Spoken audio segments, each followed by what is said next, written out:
Salve Maria, sou o servo missionário Roberto. Vamos continuar o debate aqui do doutor Banzoli e o católico, outro doutor também, né?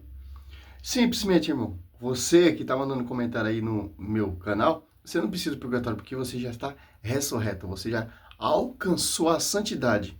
Você já é puro de coração, Mateus 5:8, certo? Olha só, esse pastor tenta provar o purgatório na Bíblia, mas é refutado até pelo Robson 2.0, né? Vamos continuar. Para condenar uma pessoa ao inferno caso ela não se arrependa. Ou seja, não existe o meio termo do purgatório. Ou a pessoa ela se arrepende e é purificada pelo sangue de Cristo de qualquer pecado que ela cometeu e aí ela é salva, ou então ela não se arrepende e ela é condenada, até mesmo em função dos chamados pecados veniais, né? Os menorzinhos, né? Vamos dizer assim. Então, essa é a doutrina bíblica. Não existe uma terceira via, não existe espaço para purgatório nenhum. E eu peço mais uma vez para você refletir sobre esse versículo aqui e pensar, né? Se realmente a gente é salvo porque a gente é plenamente santo, como se fossem as nossas próprias boas obras que nos dão a salvação, ou se a gente é salvo não por nossas obras, mas sim pelo sangue de Cristo que nos purifica das nossas más obras, e assim a gente pode ser salvo. Então rasga a carta de Tiago, que fé sem obra é fé morta. Simples entender isso. Para esses doutores, o sacrifício de Cristo já é suficiente. Sim, mas se chegou à santidade, o sacrifício de Cristo que é a redenção. Aí você levou a vida toda de santidade. Aí no finalzinho lá você tropeçou. É inferno. E o purgatório não tira o sacrifício de Cristo. Pelo contrário. O sacrifício de Cristo arde também pelas almas que estão ali na igreja padecente, que é o purgatório. Por que os protestantes não acreditam? Porque é o reformador Martinho Lutero. Porque o Martinho Lutero não acreditava também. Porque não tem base bíblica. Não tem na escritura. A palavra purgatório. Isso que não tem base. Se eu for negar então isso aí, então vamos negar só a escritura, que não tem na escritura. A reforma protestante não tem na escritura. Outras divisões, a Bíblia proíbe. Então, se for pegar a pé da letra, vamos negar a Santíssima Trindade também, que não tem na escritura. É óbvio, né, que só quem acredita que tem fé no magistério. Vocês não têm obrigação, meu irmão protestante. Salvo, né? Que é exatamente aquilo que o texto está. Mas essa mentira aqui tem que ser destruída, essa heresia. Ensinando aqui. Então não tem nada de salvação por obras e também não tem nada de purgatório para conseguir te salvar, mesmo depois de você não ter sido suficientemente bom aqui nessa vida. Agora vamos para a parte em que ele vai citar os textos bíblicos que provam de forma cabal o purgatório. Vamos ver. Eu quero trazer para vocês agora algumas passagens bíblicas que a igreja sempre utilizou desde os primórdios para fundamentar a crença no purgatório. E a primeira está lá em Mateus capítulo 12, versículo 32, quando o Senhor Jesus diz: todo aquele que tiver falado contra o Filho do Homem será perdoado. Se porém falar contra o Espírito Santo, não alcançará perdão, nem neste século, nem no século vindouro. Perceba que ao dizer nem neste século, nem no século vindouro, o Senhor Jesus deixa implícito que algumas penas serão remidas no porvir. Bom, antes de comentar o texto que ele citou, primeiro... Olha só que interessante. A palavra purgatório não tem. A palavra Santíssima Trindade na Escritura não tem. Mas 90% dos protestantes acredita. Quem formou esse dogma da Santíssima Trindade? A igreja gastou 4 cursilhos para se ter explícito e reconhecer o dogma da Santíssima Trindade. Por exemplo, aqui, ó. Ele já vai entrar lá no católico que também questiona também, né? A palavra purgatório não aparece na Bíblia, mas a palavra Santíssima Trindade também não aparece na Bíblia. No entanto, 90% dos protestantes acreditam na Santíssima Trindade. Quem desenvolveu o dogma da Santíssima Trindade? Foi a Igreja Católica, que gastou 4 cursilhos, o protestante. Já catou tudo pronto. A reforma protestante já catou tudo pronto. A Bíblia pronta, os dogmas formados. Aí fica fácil, né, meu querido? Vinha através da mídia, vinha através de uma rebeldia. Certo?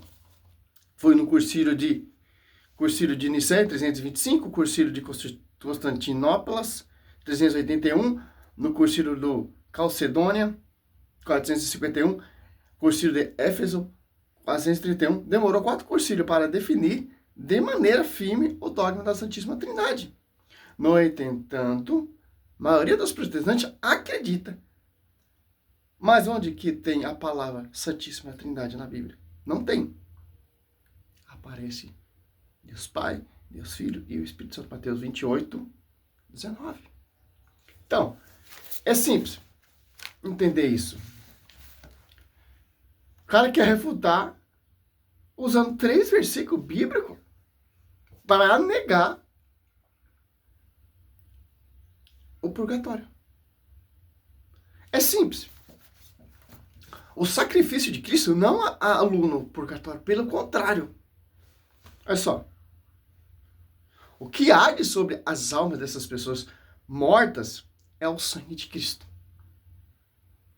Por isso que tem a Santa Missa. Santa Missa. Olha só. E uma coisa muito interessante que não podemos desprezar. Olha só. Vamos entrar aqui um pouco num estudo aqui, ó.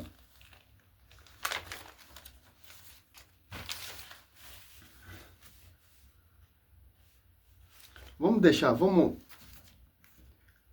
rolar para a gente ter os argumentos, né?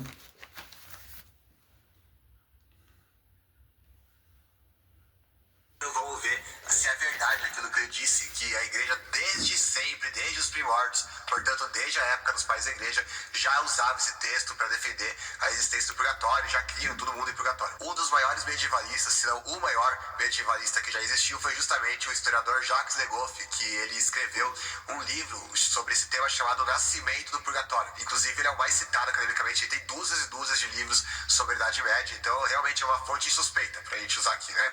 Olha o que ele vai comentar sobre isso. Proponho-me seguir a formação secular deste terceiro lugar, falando do purgatório, desde a tradição judaico-cristã antiga, mostrar seu nascimento no momento da expansão do ocidente medieval, na segunda metade do século XII, e o rápido sucesso ao longo do século seguinte. Ou seja, quando é que o purgatório nasce? As palavras do próprio Le Goff, justamente na segunda metade do século XII. Isso, para quem não sabe, é aí mais de 1000 anos depois da época de Cristo, né? Então, bem depois, inclusive, da época dos pais da igreja. E aqui na página 14, ele vai dizer ainda: quando o purgatório se instala na crença na cristandade ocidental, entre aproximadamente 1150 e 1250, de que se trata?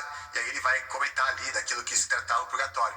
Ou seja, ele próprio está reconhecendo que o purgatório ele só é instalado na cristandade ocidental justamente no século XII, mais uma vez. Então, não é uma doutrina apostólica, não foi pregado por Jesus, pelos apóstolos, os pais da igreja não defenderam isso, é uma invenção tardia e muito tardia, né? Inclusive o Bruno Lima tem uma série de artigos sobre esse tema, eu recomendo para quem quiser ler, onde ele vai citar Clemente de Roma, Inácio de Antioquia, Policarpo, Papias, Segundo Clemente, Justino Marte, tem até obras apócrifas, Atenágoras, Irineu e tudo mais. Tem outro artigo que é a continuação aqui, ele vai citar Epitáfio, Perpétua, Tertuliano, que mais? Minúcio, Félix. Cita, lê para nós saber se é verdade ou não é. Tertuliano, olha só. Aqui já é uma mentira. Ele usa vários historiadores profanos para negar. Vamos ver mesmo se foi isso mesmo. Tem um estudo aqui muito interessante, ó. Tem vários testemunhos dos pais apostólicos do purgatório. Vários. Olha só.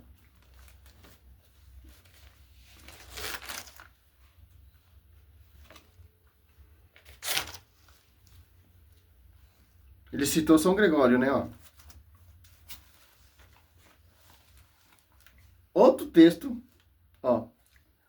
que São Gregório Magno explica, ó, lá no ano 593. naquele livro chamado Diálogo, que ele escreve de Mateus.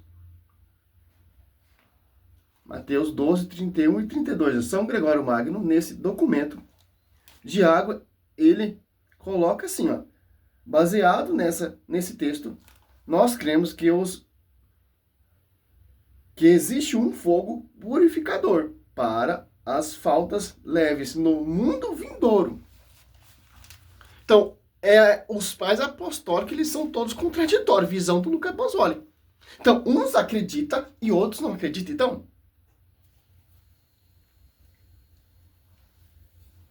olha só, São Gregório Magno já acreditava num fogo purificador para as faltas leves no mundo vindouro, visto que quem blasfema contra o Espírito Santo não é perdoado, nem nesse e nem no outro. Logo tem faltas leves. Pode ser purificada no outro mundo. Olha só. Esse texto, São Gregório Magno, foi escrito ano 509, no século V, 593 da era cristã. Explica desse texto, dizendo que poderia ter faltas purificadas do outro mundo. Citando isso aqui, 593. Ó, Lutero fez a reforma em 1517. Então, quase 100 anos antes de Lutero, um papa já tinha escrito sobre purgatório, Lucas Bozzoli. Pô, pelo amor de Deus, pô. Tem vários,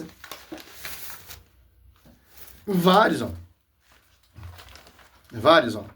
São Clemente de Alexandria, que é o do século IV ou século III, afirma a existência do Fanion. É um chamado fogo discriminante que não é como fogo comum aqui da terra, mas é um fogo que penetra a alma, levando a uma espécie de arrependimento. Nós já temos no século III ali uma palavra para um fogo que não é nem o fogo do Espírito Santo. Em princípio, nem o fogo do inferno. Então, os cristãos já entendem que é preciso uma purificação no fogo. A palavra fogo é muito interessante. Na tradição também, no curso da história, porque isso vai levar numa tradição bíblica. Olha só, pô. Ó, São Clemente de Alexandria, século IV, século III. Olha só. Você catar um historiador sério, tem várias referências, pô. Aqui, ó. Citar outra aqui, ó. São Basílico, São Cirilo de Alexandria, falava do fogo purificador depois da morte. Cita um texto de São Cirilo de Jerusalém, do século IV, rezamos na Eucaristia pelos santos padres e bispos que dormiram, e escutem, dormir, que aqui significa morrer, aquele tempo, né? É muito comum, nesse tempo, utilizar a palavra dormir, em lugar de morrer. Isso é muito interessante para entender a Assunção de Nossa Senhora, etc. Isso aqui já tem um outro vídeo. Olha só.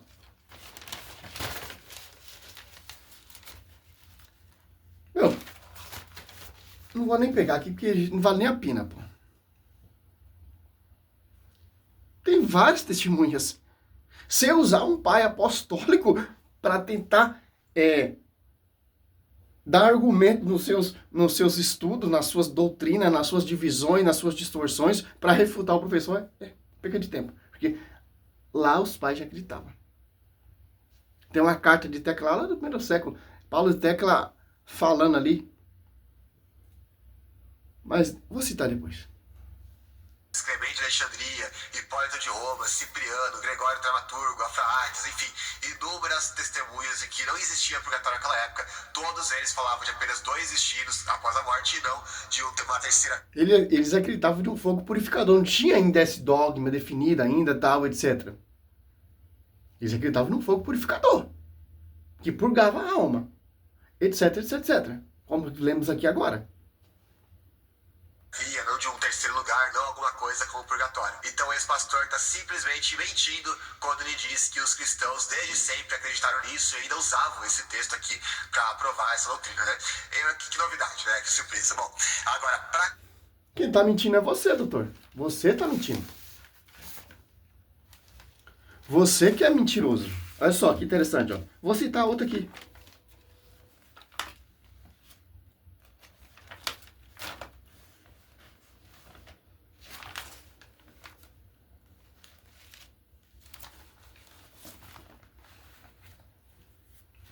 Ó, São Cirilo de Alexandria, ano 190. Ora, o escrito dele, porém, nós dizemos que o fogo santifica não a carne, mas as almas, que morrem em pecado venial, referindo-se não a um fogo comum, mas um fogo que penetra a alma e a purifica. O fogo corredentor. Ele cita 1 Coríntios 3,15.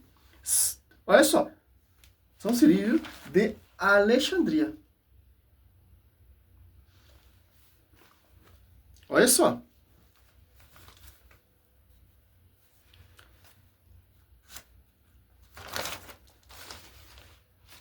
É muito grande.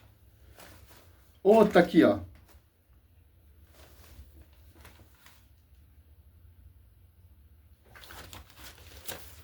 Depois, o mais célebre de todas as atas dos mártires de Santa Perpétua e Santa Felicidade do ano 200, Lucas Manzoli. Eu não sou historiador, pô. Simplesmente, você que tem dúvidas sobre o purgatório, tem o professor Paulo Ricardo. Tem centenas de vídeos dele falando sobre o purgatório. Ainda mostra pai da história, pais patrísticos que acreditavam. Certo? Santa Perpétua estava na hora do martírio. E ela tem a visão do irmão dela, chamando Dinócratas, que tinha morrido 7 anos com uma sede terrível, e sofrendo muito num campo de prisioneiro. Olha só, pô, ano 200. Ela reza por ele. E ela oferece o martírio dela, a dor dela, pela salvação dele. Olha só. E depois ela tem a visão do irmão dela bebendo a água limpa, num lugar muito iluminado. É a visão de Dinócrates, saindo do purgatório e indo para o céu, no ano 200 da era cristã. Vou citar Adércio, que era bispo de Herápolis, na Frígia. No ano 190, ele deixou escrito, nesse túmulo dele, está escrito assim: eu, Adércio, fez este túmulo durante minha vida e após a minha morte, que lê isso aqui, ore pela alma de Adércio. Estou citando ano 190 da era cristã. E aí, Lucas, mas olha, você me disse, pô. Que você me disse? Ó, Tertuliano.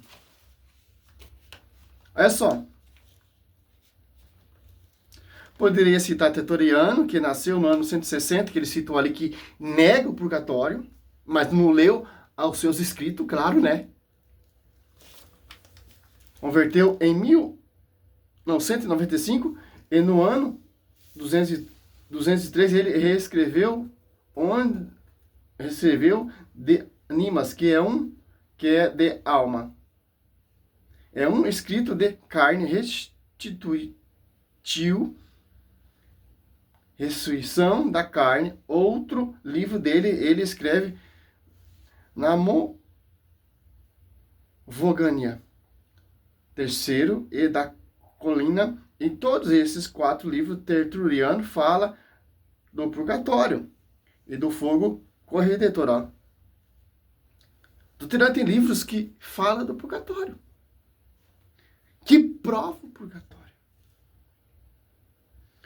Um deles ele fala que a esposa orava pela alma do marido, para que ele recebesse refrigério e vá para o lugar do justo. Então, no ano 220, Tertuliano já falava claramente do purgatório, Lucas. Ele tem 4 livros falando sobre isso. Oh, meu Deus do céu, pô. Então não é invenção da igreja. Eu ia preparar uma exegese todo esse texto aqui, né? Eu ia fazer meus comentários. Mas eu encontrei algo muito melhor e muito mais divertido, acima de tudo.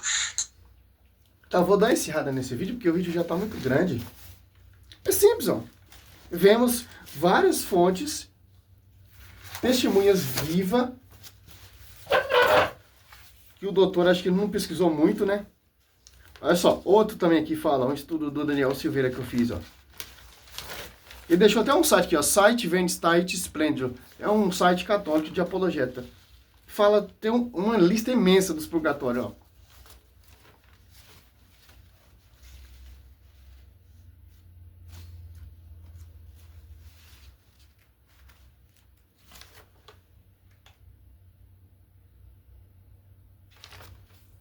Ó.